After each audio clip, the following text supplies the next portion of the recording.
episode 10. Evan Olenson joins us later on. Isaac will join us. Is that right, Jack? Incorrect. His name's Jake. It's been a long morning here on the 38 and Counting show. Evan is joining us for the first time. This is Evan Olenson of WMLN FM 91.5 Curry College Radio, joining us from in studio. Evan, how are you doing today? I'm doing great. I mean, the Patriots are in the Super Bowl on Sunday. I'm feeling really good, and I think they're going to win it. Not even just as a fan. We'll get to that in a bit. Just wanted to begin and talk a little bit to our guy Declan, who, I don't know, Deck, you're wearing a jersey. You know, explain the significance of that. I just grabbed the nearest shirt. I'm not going to lie to you. Grabbing the nearest shirt. That's great. I wanted to actually begin and talk a little bit about what this matchup's going to be like. Jack! Up, I mean, what's going on? We have a show, right? Or is this and not? I'm texting the next person. Jesus! Oh, this is Isaac is on the other end. He doesn't know what the hell's going on. We don't know what's going on. Jack's just. It's been a long morning. Jack, you want to talk about your morning before we get into the what's going on? I woke up at 4. Why were you up at 4? First of all, my dog started barking, and then I went to the bathroom, and then I couldn't go back to sleep. So I'm like, you know what? I'll hit the Iron Paradise and I'll go for a run. I did that, and then yeah. So what was your mileage like on that? What was your So I couldn't run this morning actually because there was. You just told me no. You just told me that you ran like 20 seconds ago. I like saying that. You like to lie. No, I like to kid. There's a difference. Well, no, you just lied. Patriots taking on the Seahawks in the Super Bowl. Super Bowl 60. We previewed it a little bit just this past episode. Then we had a little bit of basketball talk. I'll start with this from the top. I mean, we talked about keys. We kind of previewed it a little bit. Now, more importantly, we're really getting into the X's and O's of this game. And I'll start with you, Jack. And I know, we're not really in the business anymore of pointing and saying who's going next and whatever. It's kind of like pause, put a finger up, put a hand up, whoever wants to talk next, just so Evan's aware of the rules of the show. Jack, I mean, we're looking at a Seahawks team that Sam Darnold had his best game of the season probably in this NFC Championship game. Is he going to be prone to going back to his old ways? Are you on that boat, or is he just a brand new quarterback? Yeah, I thought of it. I'm not banking on the fact that he's going to be, the Sam Darnold we know that was in the Jets uniform seeing ghosts. I mean, he had a hell of a year in Minnesota last year. He had a hell of a year this year with Seattle, and obviously he had a career game in the NFC title game against the Rams, and I think he's gonna be ready. I think he's ready for the moment. I really do. It's not a Jets organization that puts him in a bad place to succeed. I think Mike McDonald knows exactly what he wants to do, and Darnold's gonna be comfortable. So we just got to make him uncomfortable. Live from Studio B, WMLN FM 91.5, Evan Olenson of the sports department at the station joins this show. Evan, I mean, you look at Sam Darnold, Jack says it's a brand new team. It's a brand new organization for him. I mean, what's this offense going to be like? Are they going to be able to play from behind against this Patriots defense? I mean, I think the key for this Patriots defense is you got to stop Kenneth Walker. And if you can do that and force Sam Darnold to make throws, and that Seahawks offense, we know they run through the play action game. So if you stop Kenneth Walker and stop them from running the ball, Sam Darnold's going to have to keep the ball more. And we know Sam Darnold's going to make mistakes. I mean, it's just a given, guys, right? Is Sam Darnold going to make mistakes if he has the ball? Yes. I mean, from me to you, he's a statue in the pocket. I think that whole West Coast scheme obviously runs off of running the football, right? Everything sets up with running the ball on 1st and 10. Jack has his Patriots beanie on. He found it. Is that the beanie you found at Target, Jack? Yeah, shout out Target. My hair's a mess. So I'm going to see Isaac tomorrow. Well, actually, don't shout out Target because no free plugs. Declan, I want to move to you now. The Seahawks. My bad, Target. Fucking jackhole. The Seahawks Patriots matchup leans heavily on this front for the Patriots defense. Milton Williams, Christian Barmore, Kyrus Tonga, Corey Durden. I mean, I could bring the entire defensive lineup. How important is it to get pressure inside? Because both these defenses are so similar to me. I mean, the Seahawks defense, they don't really have an edge rusher that I'm quite frankly scared of. It's more important about what that interior of the defensive line looks like when it comes to pressure. And how important is that going to be for the Patriots up front against this kind of shitty interior for the Seahawks offensive line? Yeah, I think it's obviously the probably biggest key of the game, going into it, which everyone's mentioned before. But yeah, obviously we said in the show, on like Wednesday we mentioned, right? Sorry. I'm like, where the fuck is this guy gonna go? I'm like, this guy, like, I'm looking at Jack. He's wandering. Sorry, I was like holding the cough, and then it just Go ahead and cough. Fucking cough. Let it out. It's Super Bowl week. Fuck. Yeah, Right. yeah, fuck. Yeah, so obviously, like getting the pressure early, like we mentioned before, was like the biggest thing, like going into this game, and obviously it's just getting through that like line because as you said, the a line for the Seahawks, it's like decent, but I wouldn't say it's anything like great. It's probably one of the weaker ones they've like faced this like season, I would say. So obviously getting like Barmore, getting Tonga through is obviously good, and like Milt Williams, obviously. But I'll definitely expect some like a double teams from this like Seahawks like O line. There's gonna be like a lot on like Milt Williams because they don't want because if you're the Seahawks, you don't want a repeat of like last year's Super Bowl with him and let him get loose and get like 2 or 3 sacks. And at that point, if you're letting him have a good game, then the whole rest of the like D line will follow. So yeah, Right. I think if you're the Seahawks, you got to stop that. But if you're the Patriots, you got to just like go early and just force all the pressure you can get. I tend to hate the argument about how much this could potentially be a blowout, and I hate hearing that because you're next. Put a hand up there, Evan. But I'm saying I hate it because I mean you look at what the Patriots offensive line is. You look at what the Seahawks offensive line is. I think they are very comparable. When you look in the interior, this is going to be a big game for Jared Wilson. I mean, he has to that interior, that pressure, and we know Drake is a lot better with that interior pressure. He can really move up. He can slide out of the pocket. He can slide off 1 foot, make a big throw. But again, coverage sacks might happen. And I think this whole week for Drake, especially turning the corner on his shoulder, it's going to be about stepping up and right and sliding in the pocket or sliding out. We talk about this, and I talk about this with one of my good friends, Jordan Shafi. Big shout out BYU, Utah, big Mormon gang. We talk about this all the time when we're running our own high school offense when we're 55 years old. All we're going to do is 10-step drop back, slide up in the pocket, throw the fucking thing downfield. I mean, this is what Drake's going to have to do half the time is, take that big drop back, take the hitch, and take the shot downfield. But is it going to be there? That's another question I see. Yeah, and this Seahawks secondary, definitely very scary, definitely very talented secondary. Getting back to the Seahawks offense, this Patriots secondary is built perfectly against the Seahawks team. I mean, you got JSN versus Gonzo, going to be an awesome matchup to watch. You got Carlton Davis on Cooper Kupp, also going to be awesome. Then you got Marcus Jones versus Shaheed. So I think we perfectly cover their receivers. And like I said, Sam Darnold, he's going to get sacked 4 or 5 times in this game, I think. Maybe even more than that. He's a statue. He just stands there, he takes sacks, and I think the Patriots are going to take advantage of that. One last thing I want to add before we go to Jack, as he had a thing and he was breathing into it, diaphragmatic breathing. We were just talking about that in class earlier. Big shouts out career speech. I want to say that for the Patriots, I lost my fucking train of thought. Jack, go ahead. I was just gonna say it's interesting. Like some of the things I was thinking about is kind of how are we gonna defend JSN? Is it obviously Gonzo is gonna be matched up with him? Are we gonna have a safety over top him, following him everywhere? Are we gonna, are we gonna see a double team every once in a while? Like who knows? I did find it. I just remembered what I was gonna say. Now that you bring that up, I was assist. I mean, a true assist from Jack Hall. 100%. Jack, what's going on? You got police cars driving by? What's going on? Hello. Oh, it's back in Kingston, Rhode Island. That's right. Got a lot of cops out in Kingston, Rhode Island. I just want to say that the secondary, when it comes to Gonzo, Carlton Davis earlier today actually brought up, and he said it directly, that Christian Gonzalez is going to be shadowing JSN the entire game.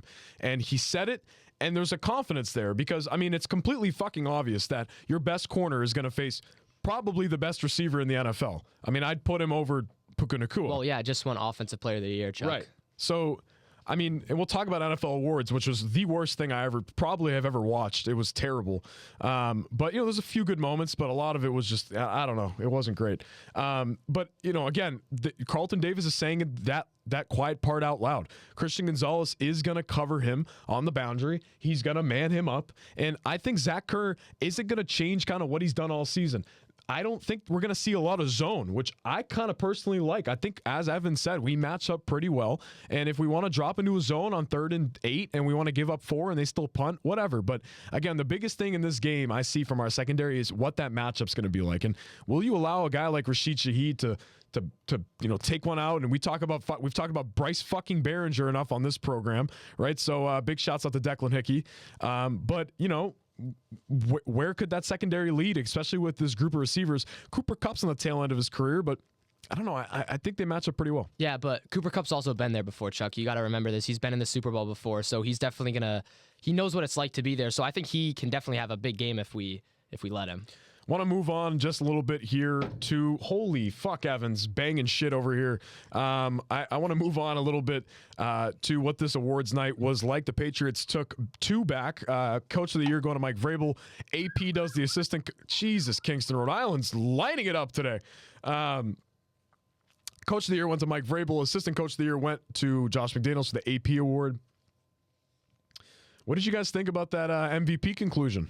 I fucking agree with it completely, honestly. Like, Drake May, he had a great year, but Matthew Stafford, he had an unbelievable season. And I like that Matthew Stafford won that award, guys, because he's had a great career. He's never really been recognized for everything he's done in the league. And the stats he put up this year were absolutely ridiculous, so I think he deserved the award. Well, but I would have loved to see Drake May win That's it. not my thing. And the unfortunate thing about this show, Evan, is that the one thing we all agree on is that we all hate Matthew Stafford. Yeah, I think you guys are fucking crazy. Well, the 3 of us hate like Matthew Stafford. Sure, you could think we're crazy. I want to talk more about the one vote that went to Justin Herbert. And it's the same guy that's been doing this nonsense for the past 3 seasons. They got to boot him quicker than we booted, I don't know, who the fuck did we boot off this show pretty quick? Maybe Mark Kalita when he was in place of Jack Halal. Like, I don't know. I just think, Jack, I want to ask you, obviously not a Stafford guy at all. Do you think he deserved that? Is this a type of legacy award that Stafford deserved?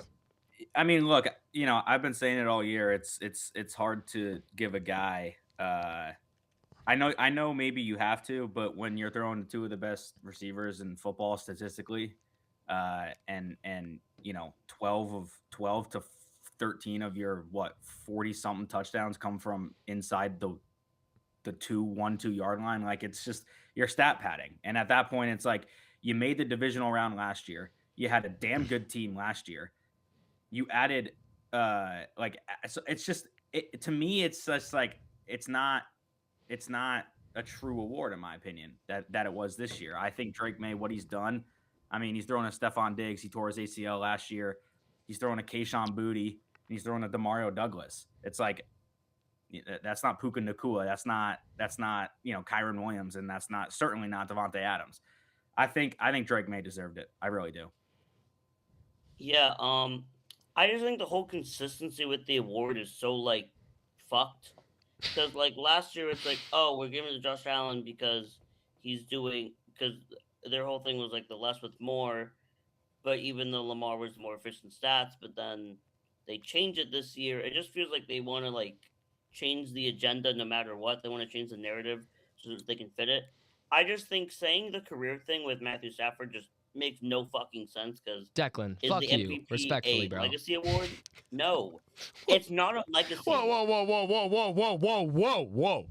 What? When have we ever on this show, Jack Halal, Declan Hickey, please hug me in this. Let's get a group hug going. When have we ever said "fuck you" respectfully?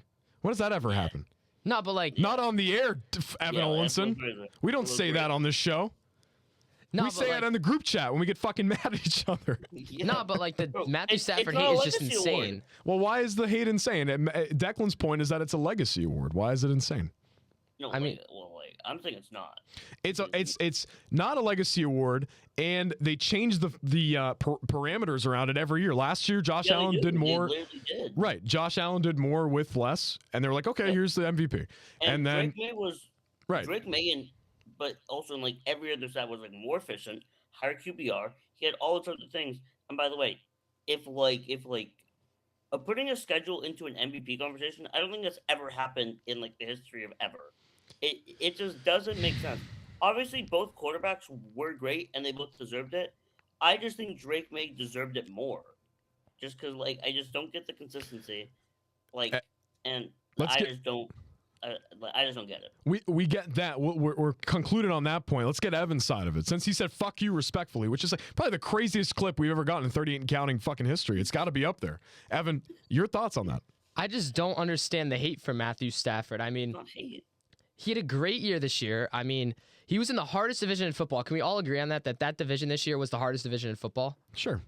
He was in the hardest division in football, and 47 touchdowns and like the amount of yards he had, 4,700 yards? That's absolutely ridiculous, guys. Well, I mean, that's 12 of them MVP. came from Well, within from the 1 yard line. the one or the 5. I mean, a passing touchdown's a passing touchdown at the end of the day. I mean, and respectfully, literally Drake watch May, those- he had a great literally year, watch but those Matthew games. Stafford put up historic numbers this Well, season. here's my thing. Here's my conclusion. Since we've all kind of, I think we get where we're going on this, but I don't know. I think you give it to, you don't give it to the stat padding guy. That's just how it is. I don't know. If that's how the MVP is going to be looked at, right? If you're most valuable of throwing a fade to Devontae Adams on the 1 yard line, then Drake can try and do the same thing next year. It's just not how it goes, because apparently my understanding was that the MVP was the less, doing less or doing most with less, as Josh Allen did last year. But they changed the fucking parameters again. That's kind of the whole argument that we have. We're going to have to move on, unfortunately. Evan, stick your stake to the ground. We get it, right? I mean, we're not on the same boat, but it's okay. Yeah, Drake May, he's got plenty of years to win that too, guys. I mean, Matthew Stafford, tail end of his career. Drake May, I mean, year 2, he's gonna win he's gonna win some MVPs. That's why I'm not too mad about it. And I think you guys are just New England fans who are just mad that Drake May didn't win Well, MVP it's when not Matt Stafford had a hating. better year. I So mean, like, I provided. I'm gonna an stand actual, on like, that. You're calling me a New England fan who's mad? Me. Well, Evan, like I have no hatred. Well, Jack, you say that, and it's like, you can't do this whole, you can't do the Mike Felger shtick because you're from here. You're also Mike, wearing a New Mike's from England fucking, hat. where's Mike from? Milwaukee. Milwaukee, right? So let's not do that shtick on the show. Shout out Friend Mike of the Felger. show. Friend of the show, by the way, Mike Felger. Anyways, anywho, as they say, I want to bring up a little bit more regarding what this matchup could be. And we've probably repeated a lot of shit in the last week and a half. Guys, the content just doesn't change, unfortunately. Like, that's kind of where we're at. Since Evan's here, we'll continue to open up the conversation about what the Super Bowl can be like. I want to ask you, and we'll kind of go on a quick little run here. Evan, Patriots they've been in that seat of deferring, taking to the second half. Yeah. Would you do it again? And does that allow for a momentum from Seattle to have like a 7-play opening drive for a touchdown? I mean, where would you stand on that? I would want to defer the kick if we win the coin toss 100%, because first of all, our defense all year, they've been horrible on that first drive. We're always giving up touchdowns right at the beginning of the game, it seems like. And I think if the defense can giving the defense to go out there to stop Sam Darnold on the first drive is just huge. I think we should defer this kick all day, because either we're going to give up an opening touchdown like we've been doing all year, or we're going to get all the momentum right away when we stop Sam Darnold on that first drive. Jack. I don't think you change what you've been doing all year. You stick with the program, and you defer. And look, let's just be honest. The Patriots' offense in the first half has kind of been non-existent in these postseasons. They've come alive in the second half. So, you kind of just got to play that game, unfortunately. And I think you defer and give Sam Darnold, say, here, go score and show us what you got, And I think there's a lot of nerves in that first drive. I do. So defer and put your defense out there and make Sam Darnold nervous. Declan. Yeah, I mean, obviously, probably gonna lean towards getting the ball in the second half. The only thing is you got to worry on those kickoffs, and especially with a guy like Shaheed, who we've seen, especially in that Niners game, where he'll just take the ball back to the house almost every time, and if that happens, that'll be a bad momentum swing, obviously, because I feel like because that's kind of what dictated the Niners game the last time that happened anyways. I think obviously just deferring the ball, because like Jack said, made the point, Heather, they've been more of a second half team this season. So I think it's just more in their favor to get the ball in the second half. First touchdown of this game. We're gonna go whoever's got the ball and who's catching it, who's running it. Let's start with Evan. I'm going to go Kenneth Walker. I think Kenneth Walker is going to get the first touchdown of this game. I think the Seahawks, like I said, our defense has not been good on that first drive all year, and we can all agree on that. I think the Seahawks are going to go right down the field, punch in with Kenneth Walker, and I think that'll be your first touchdown of the Super Bowl. I think. Oh, okay, I'll go because no one else wants to take the reins. Sure. I think Patriots get the first touchdown. I think it's going to be Ramondre Stevenson gets the first touchdown of this game. I just think that I just feel like that they'll have an opportunity to stop this team, and maybe they'll just get like touchdown kind of like early in like the second, like maybe something like that. But I think that if the Patriots get like a stop, and also if they just like drive down the field, I think it's going to go to Ramondre to punch it in to get the first touchdown. I have Seattle first score. Shaheed on a quick slant, and on the goal line. He's gonna burn. I think he's before Marcus Jones gets his feet under him. I think he's gonna burn him on the goal line and score and give Seattle a 7-0 lead. So I'm going to go Seattle. Jason Myers kicks 3 in for Seattle. Patriots get a stop within the 20. So I think they will kick a field goal, make it 3-0 to open that. So yeah, that's my pick. Now we're going to go anytime touchdowns. These are for our bettors, by the way. So if anyone's betting and throwing some shit out there, go ahead and listen to our picks. I'm going to start anytime touchdown. I'm going to say Marcus Jones gets a pick 6. Man, Chuck, the odds on that had got to be super low. Shut your fucking mouth, Evan Olenson. Who's going next? I'll go. Okay. Respectfully, I gotta say respectfully. Respectfully. I have anytime touchdown. Drake may run. Oh, that's probably high probability. Who? I'm gonna go Hunter Henry anytime touchdown. I like that. Evan. I'm going to say Cooper Kupp. He's been in this game before. He's going to get one in at some point in this game. I'm excited to watch the Emerald City route artist on the Seahawks side. That is the worst. That is not actually the worst thing that's come out of the Seahawks camp this week. The worst thing actually has been the low ankle sprain on their rookie safety in Emenworry. Is that how you say his last name? Yeah, I believe so. Nick Emenworry is a guy that, quite frankly, is the most versatile safety / linebacker that they've had probably since Cam Chancellor, and he's a fucking rookie. What a pick for them. He did not practice yesterday. Mike McDonald said he's going to play. I'd see that on a limited basis. We're going to go to injuries now. What does that do, Evan? I'll start with you when it comes to Seahawks defense. Well, that's huge, because especially when you have a guy on the Patriots like Kayshon Boutte who can go up and make big catches. Without that safety over the top, it's going to be so much easier to find Boutte on one of those deep routes. Yeah, to not have Emenworry out there, I mean, he made some big plays against the Rams in that NFC title game for the Seahawks, and it's a big loss for him, and I think it's going to hurt him. Yeah, he's been such a good like a rookie for this team, and he's been such a vital part of the secondary. And the secondary is like such a great unit for the Seahawks. They've like drafted well, traded well. They got Diggs, they got like Witherspoon. Like is that his name Diggs? Did I say the right name, or am I tripping? Who? But yeah, like this, but this secondary,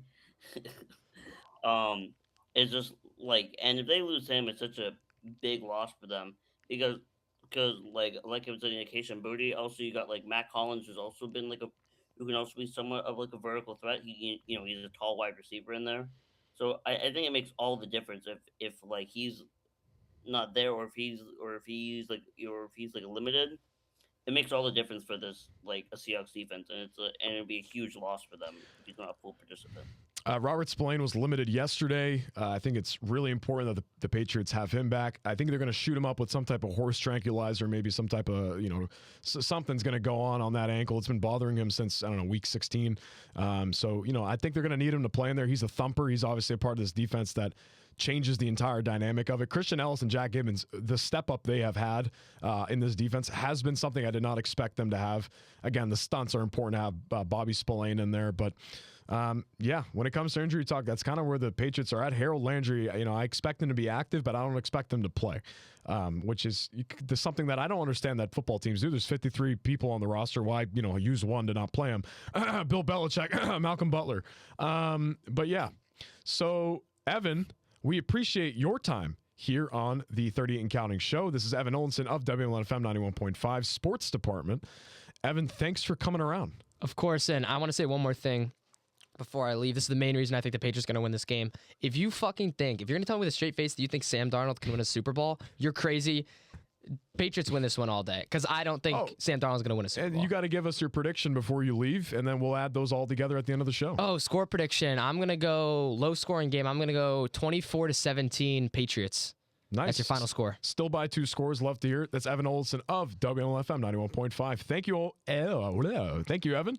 All right, back here, part 2 of what this episode's been of kind of previewing this episode. We're joined here by Jake. Jake, we never got the full name from Jack, so we've been calling you different names. We've been calling you Jake. We've been calling you Isaac, which is Jack's barber, I guess. And I don't know what was going on there, but now we're finally here. Jake, thanks for joining us. Thanks, guys, for having me. I'm excited to dive into the Super Bowl and talk a little bit of ball here. Well, yeah, this is all we do on this show is talk ball. Jake, I want to start and ask you, this is kind of a borderline question going into this one. We've looked at the injuries, especially on the Seattle side with Eamon Worry and their safety, what that's looked like in Santa Clara for them. How much is that going to be an issue for this Seattle defense to miss that in their secondary? Yeah, it's a good question. Look, I think, I think that realistically, because of their front seven, the impact of their defense as a whole is not going to be that noticeable for Seattle, which is obviously a bummer as a Pats fan. With that being said, they do tend to stack the box. They blitz at a 33% clip. And so I think in a way, stacking the box actually plays in favor for Travion. Travion likes to move to the outside with Amori being hurt. There's no contain on the outside. I think Travion Henderson's going to have a sneaky big game in the Super Bowl after only having 4 total snaps in the AFC Championship game. I think this is a big spot to watch. Is it going to impact the overall defense of the Seattle Seahawks? Probably not, because their scheme is built on their front seven anyway, and that's where we're gonna know pretty early if we're gonna have a trouble or if we're gonna have a success throughout the game is that front seven. So yeah, I think Amori being hurts them a little bit just in terms of containing, but either way, they're always going to stack the box. They're always going to blitz. We just got to be ready, and I think one way we can combat that is running it outside with Travion. Jack? I agree. Yeah, I agree. Obviously Travion, he's explosive. He can get through the line pretty quick, but he's also great in open field. So I think you make a really good point, Jake. Like, obviously we know what Ramondre is capable of doing, but I think Henderson is just like a different guy in the open field. I think Stevenson is more of like a power guy, where Henderson is quicker, and once he gets through that line and in open field and not needing to worry about Imanori in the open field, I think is going to be big if Henderson can get through the line. Yeah, I think that's a good point that you mentioned with like Henderson. I think he hasn't had the impact that he's had like in like the season. Playoffs have been a little bit of a struggle for him, which I can't really say is his fault or not. Obviously, there's been some plays where I think there haven't been enough plays where he's like found like the right gap. I think there's like, especially like plays versus the Broncos where he could be taking he could take like a better paths to like finding a hole. But yeah, obviously like you mentioned, like I think if they don't have their like obviously with injuries, if they don't have they're like players like that, then I think if he had a big game, I think it obviously impacts this team. Like I think I think him being able to like get out and just like have like any good plays just makes the offense like even better, and it opens way more opportunities for like a play action, which you haven't seen as much. There's been just kind of plays where they're kind of running up the gut twice with Ramondre and then kind of just throwing it like out of the shotgun. So yeah, I think if he can get at something like around like 50 or more rushing yards, then I think he makes a huge impact in the game. Earlier in the show, Jake, we talked a little bit about what this defense has to do against Sam Darnold and against the weapons that he has. I mean, the biggest point of emphasis I want to bring to you is Darnold is not a rusher. I mean, we're all aware of that, and he'll be a statue in the pocket. The interior of this defensive line, if I could hand out a playoff MVP, I'd give it to Christian Barmore, Milton Williams, Kairos Tonga, Corey Durden. I'd give it to the entire depth of the defensive line. How important is it going to be for us to get to the quarterback? Is the pressure really going to, take Seattle's defense, I guess, out of the game if they can't seem to start drives by running the football? Yeah, so look, I'm glad you asked that question. It's something I definitely want to touch on. This is a disaster matchup for Kenneth Walker. Disaster. So I don't know if you guys Kenneth's are aware of nasty, this, but Kenneth Walker, unbelievable playoff run. Why is that? Because they gave him the rest. He was, even though he's the lead back, and he always will be the lead back in Seattle, they lean so much on Charbonnet this year in the regular season that he has fresh legs, which has led to him having a great playoffs so far. What people don't realize is Kenneth Walker's splits when the box is stacked versus when the box is neutral or not stacked is significant. So the Rams and the 49ers, the two teams that the Seahawks have played so far in the playoffs, they both tend to stack the box. Why did Kenneth Walker go off? Well, when he sees stacked boxes, he averages 5.3 yards per carry, and he has a 50% success rate, meaning that you're getting over 3 yards a carry. That's insane. However, when he's against a neutral or a light box, he's bottom 10 in the league for yards per carry and efficiency percentage when rushing the ball against neutral and light boxes. And his only fumble of the year came against the neutral or light boxes. Why is this important? The Pats stacked the box the 9th fewest in the NFL. That's a disaster. Light box means that he has to be more precise with what hole, what gap to fill and to go through. And pause. Holy crap! Pause. Sorry. Anyway, look, the reality is that this is a terrible fit for Kenneth Walker. As you mentioned before, our front four has been insane this playoff run. I think if we can neutralize Kenneth Walker, you're gonna create a lot of stress and a lot of pressure on Sam Darnold. I expect Sam Darnold to throw at least one turkey sub to our defense. We're gonna be eating good. I can promise you that. I can see Marcus Jones, nice little turkey sub, pick 6 maybe. Look, I think the secondary, this is going to play very well for them because they're going to create, if they can stop the run and neutralize Walker, they create passing situations that are predictable. And I'll take my chances with Gonzo on JSN. And you know what? At that point, make Cooper Cup beat you. Make Elijah Arroyo and AJ Barner beat you.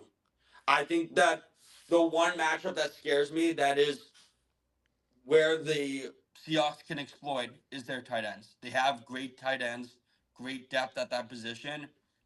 If they get those guys involved early, that's a place that I think could be a problem. But I trust Vrabel. I trust the defense that they know that the two guys you can't let them beat, or two guys you can't let beat you, is JSN and Kenny Boy. That's it. I do want I to. like our defense. I think no one's talking about how good of a matchup this is on a defensive standpoint for the Pats. I do want to give you some leeway and wrap up rather soon. I want to ask you what this first touchdown will be, first score will be. We asked our guests before that as well. What are you looking like here for first score of this game? I think the first score is going to be Stephon Diggs. I think Diggs is going to get involved early and often. I think Tariq Woolen has proved throughout the season that he can get burnt pretty easily. I mean, I look at Woolen and I think he's like barbecue chicken half the time he's on the field. So like, yeah, give me that chicken, give me Diggs to find box. I mean, at the end of the day, there's a reason why Diggs has he's an elite because he's a box finder. He knows how to find the end zone. I think that he's a big time player, and in games that the Pats have been underdogs this year, so there's been 5 of them. He's averaging 70 yards per game reception, 70 yards receiving. So he's gonna get involved. I expect Diggs to show up. I think he finds the end zone early. And I think that gives May some confidence as the game progresses. I think he's going to lean on Diggs early to kind of ease into the game. I do have a question for Jake before he leaves. I want to hear from you, kind of like, in your opinion, is it another slow start for Drake? Does he get after it immediately? And what does he need to do to really dial it in and propel us to win? Yeah, look, I think the easy answer as a fan, you would say, yeah, he's going to figure it out and get right early. The reality is both teams won't score on the first possession. It's going to be one of those games where both teams kind of ease into it, and then I would suspect end of the first, maybe like middle of the second, you start seeing this game open up. One team scores, and then from there it just opens up. Gotcha. And Jake, I want to say, before we let you go and wrap up here, score predictions for this game to finish it off. That's how we usually finish off our podcast. We've made it through an entire regular season going into the playoffs, and it's been really fun. So, give us our final score prediction here. Yeah, I think it's going to be close. I could see it being a final score of 28-24 Pats on top. Go right back to 2014. Jake, thank you so much for joining us here, and we'll probably meet down the road. We'll have you on for our little draft-a-thon situation, so we'll see you down there. All right, you've made it to the end. You've reached the end of this quick episode here. Jack Halal, Declan Hickey, Chuck Larossi, we're going to give you our score predictions for this game. I'm going to wrap it up, and I'm going to go a different direction here a little bit. I'm going to say the Patriots take this one 31-21, a 10-point victory over Seattle. I say they pull away with a field goal into the fourth quarter and get 2 stops on defense. Go ahead, Declan. Okay. I'm going to go, I think I'm going to go Patriots 27, Seahawks 23. That's what I'm going to go. All right. 31-21, 27-23. Jack gets the final look. I know. I